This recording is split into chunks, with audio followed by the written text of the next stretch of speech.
who are a part of our business and business process. It has been proven time and time again that a team not intentionally nurtured and developed will never accomplish what it could otherwise. Ladies and gentlemen, I would like to introduce our next speaker of the day, Dave Crane. Most of them might be knowing about Dave. Let me introduce him formally. Dave, he is an award-winning motivational speaker, public speaking and business coach. He also serves on the board of directors of the AFI Foundation and is the United Nations ECOSOC representative for Vienna. Dave is a former BBC journalist and an NLP master practitioner. Okay, so let me go to the chat. Let me see if at all people can hear me clearly. Yeah, it's not audible. Okay, you got that, very good.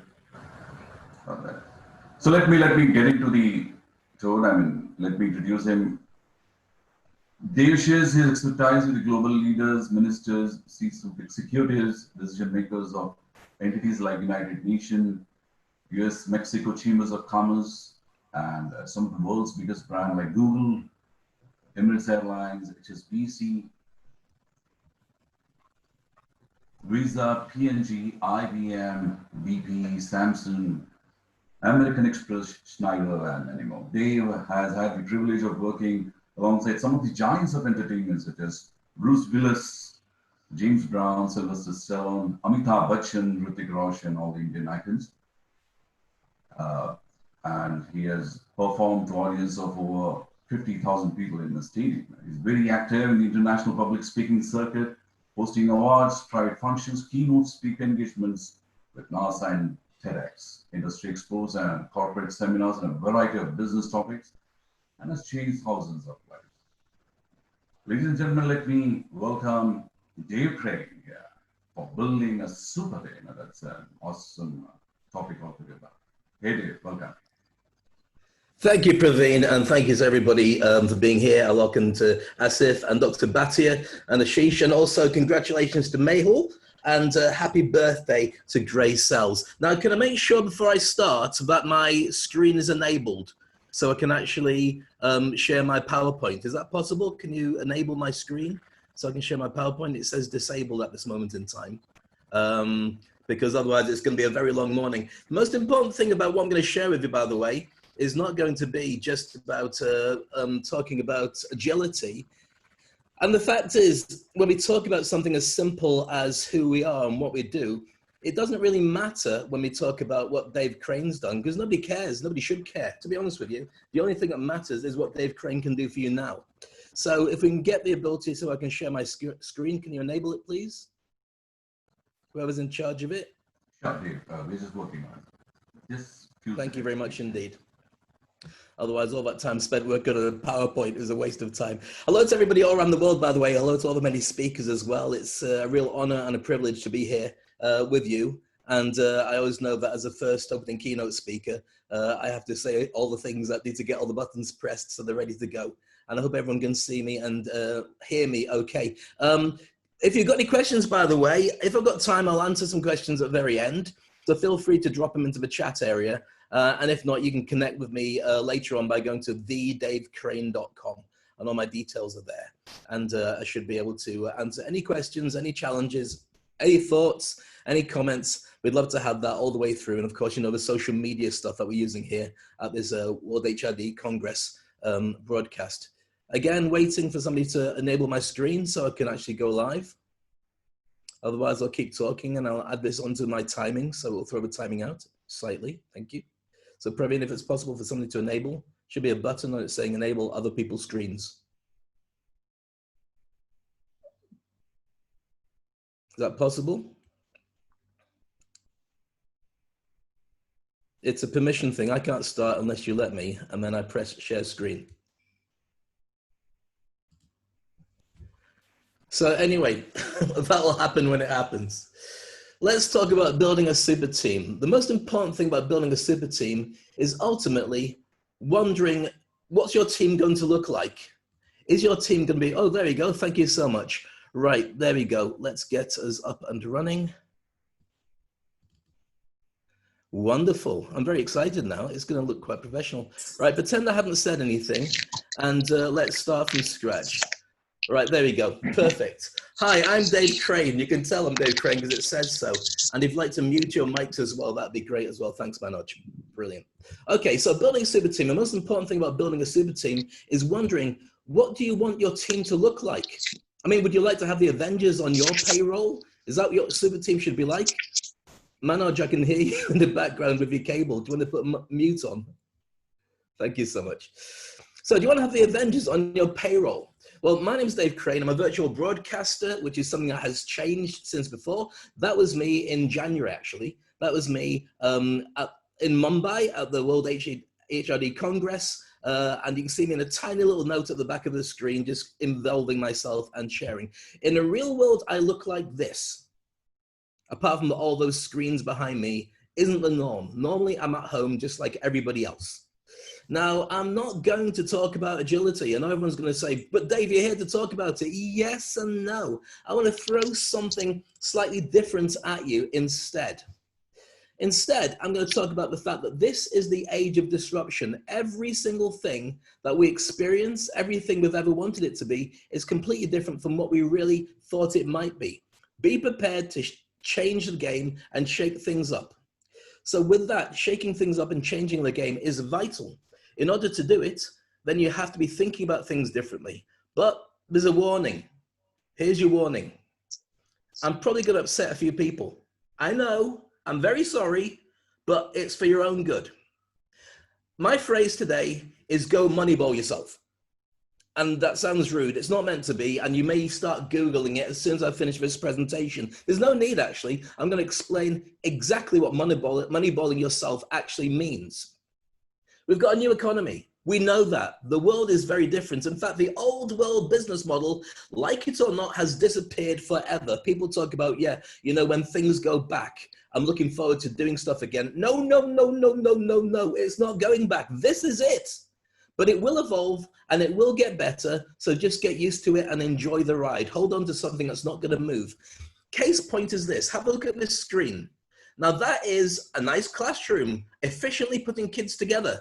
Can you imagine how creepy that feels now to be no social distancing, not wearing masks? You don't know what people's background is, what they might have, what they might catch, what they might bring to your family. It's a different world. So just get used to that whole plan. This is for HR professionals, the way your world should look. Your staff enjoy working from home. Apart from the fact it looks like a little boy there is going to knock his cornflakes all over daddy's laptop, the pleasure of having your family around is immense. People do want to choose when to power dress. You don't have to wear a suit all the time. You just have to make sure your upper body looks professional. And then most people like the idea of spending quality time with their family. Now, can I ask everybody who's on hold to put your mics on hold as well? Please mute your microphones because I can hear some noise coming in from the background. Okay, so please make sure your microphone is on mute. Perfect, thank you. So, keeping your own hours is much better. Let's be honest, the chance to get up when you want, go to bed when you want, and do what you want is fantastic, as long as you can choose it, and as long as you make sure that work gets done as agreed. Yeah, I realize that picture doesn't have social distancing on, it's just happy people. That's the point. To get happy people, we have to think differently. Now, agile is one thing, but let's talk about Moneyball. Go Moneyball yourself. That's my phrase to share with you today. What's Moneyball, Dave? Why are you talking about Moneyball? Well, it's a movie from 2011 starring Brad Pitt. And I know as soon as I mention Brad Pitt, many people stop listening to a single word I'm going to say for the rest of the presentation because you're just going, Brad Pitt. Well, this movie is brilliant. It's all about a new way of doing business and a new way of looking at staff and a new way of taking on projects. And I urge you to watch it, not just for Brad Pitt, but because what I'm going to share with you. Let's go through that. So what happened was Brad Pitt's character, doesn't matter, we'll just call him Brad, worked for a team, baseball team, a bit like cricket with a round bat, called the Oakland A's. And what they did, because they didn't have as much money as everybody else, was decided to use economics to change the way that they choose star players. Rather than choosing the biggest names possible to sell the biggest t-shirts, they decided to replace the big stars by looking at the things that go into the role and people who are very good at just doing that role. And they realized that they could save a fortune by getting the ignored potential gem players that everybody doesn't like working with. So therefore, if you've got a great all-rounder, that's fantastic. We're going to sell lots of t-shirts and have lots of people going there. But supposing you've got somebody really good at catching the ball on the outside, you've got somebody really good at running to the first base, you've got somebody really good at being able to fill up a certain space or advise a team, get the best people who do that role only and put them in your team. So as a result of that, the Oakland A's won 20 games in a row in 2002. 20 games that went from being a zero team to suddenly being the one that everybody watched. So let's look at that. The big data analytics and economics for your selection of your team. Now, I know when I'm talking about this, people are going to say, Dave, what about the empathy? What about caring about people? What about loyalty? Well, I know. Bear with me. You can still have it. Let me get to that. So what this has done is changed every single sport. So for instance, Moneyball was introduced to football, or soccer as it's called in America. It's not, it's football. And Liverpool Football Club, who you may remember because 30 years ago, they were very good, but they spent about 30 years being rubbish, and you might be a fan wanting them to come back, and now you've gone out and bought a t-shirt. Why? Because they used the same system, the same economics for working out their teams. Let me explain. Data analysis and economics as a system on every single player. Now, if you have got access to 100,000 players around the world and you know exactly who's doing what, in what team, who's scoring, who's defending, who's very good at setting up goals from the left and the right, and if you don't understand football, I understand you've already gone, forget that. Trust me, if you can work out everything that's going on, you may not have to buy the best all-rounders. You might buy some players that are very cheap, but brilliant at doing certain things. Liverpool went on not just to win the Champions League, which it hadn't really done. In fact, the last time they won the Champions League, it wasn't even called that. It's called the European Cup. And I was very young. I didn't even have a beard or grey hair or glasses. But then they went on to set an unbeatable record as well in the English Premier League.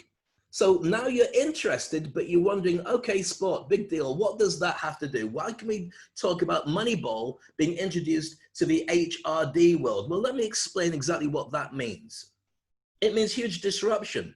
It means taking a new way of doing everything and doing it in a way that actually works towards this crazy new world that we're in, where everyone's remote, everyone's doing stuff differently, nobody's going into the same office, and your staff may not look like proper staff, but come in, real human beings, you shake hands with, sit down, talk about watching Game of Thrones or whatever it was you were talking about, have a coffee, talk about the cricket, all those things will be slightly different. Now, this was coming anyway.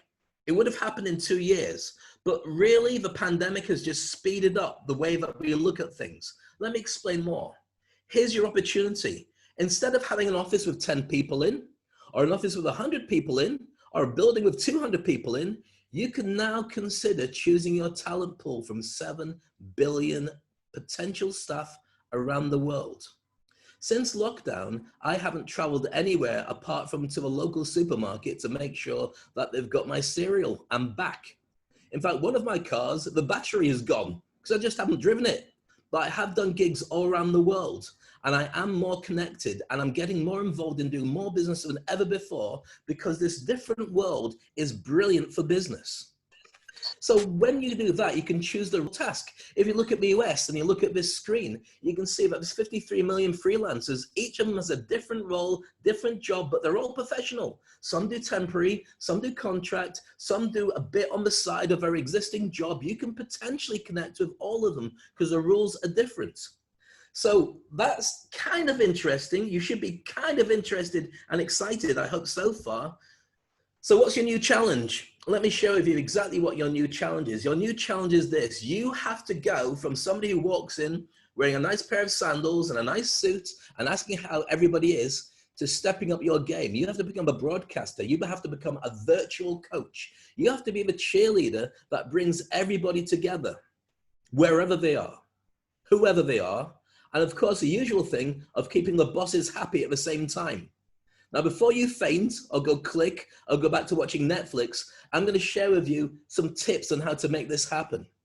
First of all, you're going to be able to do what you've always done, but better. You can build a remote culture. If you had a wish list of how you wanted everybody to be, and you could feed them information and bring them in, but not have to spend every hour of every day talking to them, now you have a chance to start doing that. You can unite the new home office workforce. Think about it. We are going to go back to work, but in some kind of capacity. But why would you limit it to just the people you can fit into a building? Why not have a ton of people who are freelancers all around the world who like working from home? And from the point of view of an individual, why would I want to work with any one company when I can work with all of them? I can raise my game and just concentrate on that one thing that I do really well. In my case, teaching people to speak and present and speaking. That's what I love doing. That's what I spend most of my time doing. And right now, that's what I am doing. So therefore, you've got a new dynamic for every organization. If you're staying at home and you're sitting there thinking, right, well, I need to contact everybody, here's your new dynamic. You have a core team, which can be a very small team of paid full-time office visiting, not maybe full-time, office visiting core team, usually upper management with a number of placeholders to make sure that they can cheerlead on your behalf in each of the different departments and supervise and keep things going. Very interesting, actually, that one of the top companies in Dubai, one of the top real estate companies, has actually decided to remove all the names from everybody's title and have everybody on a level playing field. So they're going to be in departments and they just do what they do and they're handpicked because they're very good at doing it. So this business model is already kicking in. So your new dynamic, core team plus freelancers. Are you with me so far? Please love your comments, by the way. Okay, so then we move on to your super agile business. Imagine how agile it is when you have the ability to have people who are just following orders, working with you, coming up with innovation, coming up with new ways of working together, but you can actually do it through algorithms rather than having to have lots of meetings and lots of side conversations to make it all happen. So what's the gig economy and why is it called the liquid economy? Well, it's been here for a long time. If you look at the names there, Fiverr, the best place to find digital freelancers anywhere. Uber, the best place to find a car, apart from Kareem and a few others, to find a car or Eats or whatever that get delivered to you. Each of these different projects came out of disruption. And these actually happened 2008. Can you imagine that? They've been around for a very long time because they went through a very similar situation with the opportunities that went with it. Now, I know what you're thinking. It's bad for people. It's get over it. Get over yourself. It's different. We have to make this work. And like anything, the early adopters who get it to work are the ones that come out of it with the most success. Those companies that came around in 2008 included WhatsApp. They included Instagram. As I mentioned, Uber. So many of those brands happened that time, and they just dominated and broke the game because other people didn't realize the chances and opportunities. So let's look at the finances. First of all, no more horrible office spaces. Chickens shouldn't be kept like that. Neither should mice. Definitely not people. You now can work how you want to. Now, right now, you're used to having remote teams that look a little bit like this. This is your average workplace on Zoom, the same as we are, all chatting, and it's not bad until somebody picks their nose, and then it's not great. But you know the basic experience. Well, technology takes us to a brand new level. Whether you know it or not, this is what many offices are now looking like. With avatars of yourself.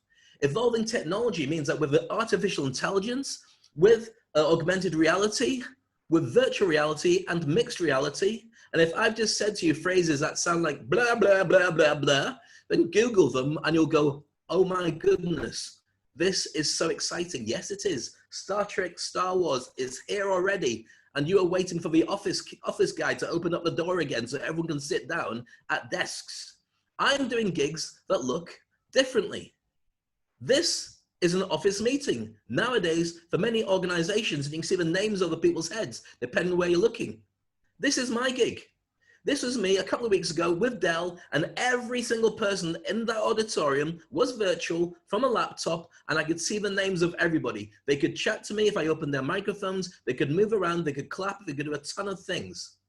Is it like a game? Yes, it is. Do I look a bit like Lara Croft with a beard? Unfortunately, yes. I do look thinner though, because it's a game. But imagine the possibilities when this technology becomes even stronger. Plus, you've got your huge savings. Think about this. I mean it. Think about the fact that now you don't have to necessarily worry about medical insurance. Now, I know you're saying, but medical insurance is important, Dave. Okay, look after your core team. Look after your core team, or put some money when people work for you that goes into their own contribution to their medical insurance. But remember, you've got 7 billion potential staff. You have to find a different way of looking after everybody, but you're paying them a fee to turn up and do work. You're not dealing with all the other stuff. You're not dealing necessarily with their pension contributions and making sure it's all up to speed when they join you or leave you. You're not also looking at all the different things that you're going to have to worry about in a normal world. Sick days. If somebody can't make it, get somebody else in. And if they don't make it, they don't get paid. Or they do get paid, but you have a contract to deliver over a certain amount of time. If they're working from home, the odds are they might not be well enough to go into an office, but they're probably well enough to sit in front of a laptop for a period of time, or at least tell you that they'll come back in 3 days' time and they'll catch up with everything by working their hours all the way through. The dynamic is different. Get used to it, but you at the heart of this. Family issues. As an HR professional, how many times have you had to say, don't worry, your family loves you. Your wife didn't really feed your food to the cat because she thought the cat needed to eat it. It was because she loved you and wanted to eat. I don't know what you say. But the basic fact is none of this is your issue. You've got a much smaller team, but your job has become so much more important because you're looking after people all around the world. There's no rent issues. You don't have to pay people's rent. And I've worked with staff, virtual staff all around the world for the last 15 years. They pay their own rent. They share family stuff, and I'm fascinated and interested to know, but ultimately that is their choice, their problem. I've got my own stuff to deal with. I've got to be honest, being in lockdown for 3 to 4 months so far already, I'm so close to my wife, my daughter, and my 2 dogs that I've never ever envisaged a time when we could have such an amazing quality time together. The only thing is I should stop ordering pizza and eating M&Ms. But let's not talk about that. Instead, let's look at the fact that when you have a virtual team all around the world, you have no virtual obligations either. You can work with them because they're working with you. You can have them as long as they keep bringing in stuff to you. And you can change the relationship, but you don't leave them where they're saying, right, you said you'd work with me for 20 years. I have to leave now. What am I going to do? They think differently, and they will. Plus, diverse. Diversity is a buzz term. Black Lives Matters is not by accident, and neither is the fact when we're talking about this, we're also talking about the many people around the world who contribute with inclusion, who have different mindsets, who can raise your game by having different sets of eyes, coming up with brilliant ideas for you. You can have 100+ profiles for every single job. Just in case somebody can't make it this week, somebody else can pop in because you've already made a relationship. Now, from an HR point of view, you're thinking, how do we do this, Dave? Very simple. Do what you do all the time. Go on LinkedIn and say hi, but recruit them. Find out the Moneyball stats. Find out what they've done, how they've done it, compile the software yourself, or as a result of this, I guarantee somebody in India is saying, right, we can do this. We've got the software. Let's put this together and we'll dominate the world. If it doesn't exist already, you can recruit everybody every single day. And when you've got somebody who you like, give them a retainer so you get preferential treatment. Put down a booking deposit so they will always be available for you, whether it's hourly rate or monthly rate or whatever it is, to make sure you always have an optimum team. Think sports, think differently, using workflow software, Slack, WhatsApp, you name it. There's tons of stuff. Oracle, blah, blah, blah, SAP. You can choose, and there might even be new ones coming out, just like WhatsApp and just like Instagram did during that time many years ago. So you start with your existing tribe. You get the people who are core to your business, and you build your content, your culture, and your direction with them. But also, you can retain ex-employees. The people who leave don't have to leave. They can still stay within your family, and you can still have them as part of your brain trust. And guess what? You can steal other people's as well. Now, no, this isn't ethical. I'm not saying steal. I mean, create relationships with your competition as ex-employees. All you're saying is, look, if something comes up, would you be willing to work with us on a project? And if they say yes, because not many people turn down money, they can join your incredible global workforce. Then you add agility to the mixture. So you've got smart, agile leadership. You've got clients and you've got customers and you've got staff all around the world and huge opportunities. Why? Because you looked at a different business model. Treat your business like it's a sports team. Treat your company like you are now the coach of a selection process, of a scout.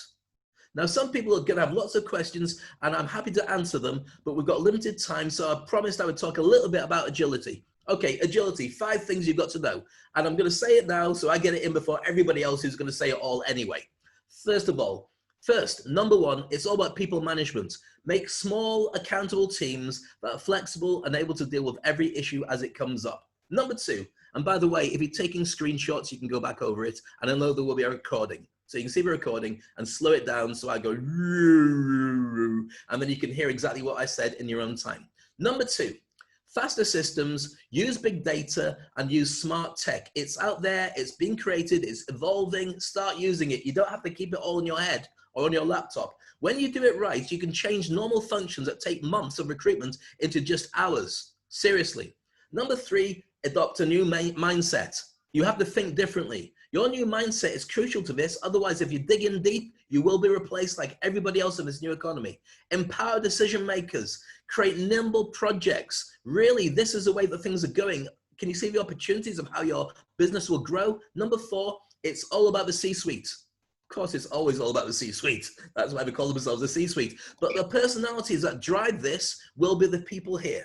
The evangelist who supports everything, the change management chief who lets everything change but supports that, the role model that everybody gets to know, to love and to work with, the auditor who manages the risk assessment to make sure that everything is coming together properly, and this new person, if you haven't got them already, make a note, Google it, project management officer.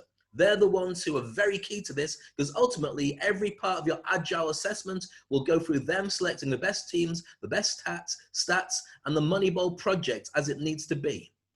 So finally, number 5, address your culture, your people, your systems, and mindset. Those are the 5 things you need to think about because ultimately, same as the old HR, same as the new HR, and the present HR, it all comes down to culture, people, systems, and mindset. So I mentioned this earlier, go Moneyball yourself, but do it today. Simple, isn't it? Really? I think it is. You just got to work on it. My name's Dave Crane. Thank you so much. I'd love to talk to you. I'm open to questions. And if you want to connect with me directly, I'm on LinkedIn or you can get me under thedavecrane.com. And I'm going to say once again, congratulations to Mehul and to Dr. Bhatia and happy anniversary to Grace Sells. And I wish you the very best to all the speakers, to all the participants, and have the most amazing day. Thank you so much for having me. That was really fantastic. I am sure that people might have enjoyed it and they have really enjoyed it. There are a lot of things to take away, positive and negative reinforcement, solid communication, get the staff involved, make values, and a lot of fun. And I see that a lot of technology has been being a participating factor in the entire presentation. So what do you want to say about that? Because human capital is the first thing that we talk now, technology. So what is your say about that, Dave? I think that what you've got is a hybrid now. Right now, everyone's remote because the world is still pretty much in lockdown and people are starting to come out, but they're very wary about it. What we're going to end up with is a mixture. We're going to have enhanced everything. So hybrid model is what we should look at. So for anybody who's a fan of superheroes, you may remember Iron Man. Iron Man, of course, Tony Stark, who had that helmet on, and he had the computer system, the artificial intelligence Jarvis, talking with him and working things out together. Well, it's been proven that when a person plays a computer at chess, that the person will lose generally because the computer is better at it. However, when a person plays chess with artificial intelligence against the computer, the person with the artificial intelligence helping is much better. So that means that we need to embrace this technology. We need to think differently. When WhatsApp was bought out by Facebook, do you know how many staff it had? It was bought for about $4 billion with 13 staff. 13 staff. So the way that we do things has got to be remodeled. It's not about the amount of people. It is about human capital, but it's about smart thinking. You don't have to be a big organization, but if you want to be a smart organization and you've got all these different people working on your projects, then you can dominate. Does that answer the question? I agree with you, Dave. Yeah, that's totally. So just waiting for the exam. Yes, Mehul, I'm logged in. Yeah, we are all set.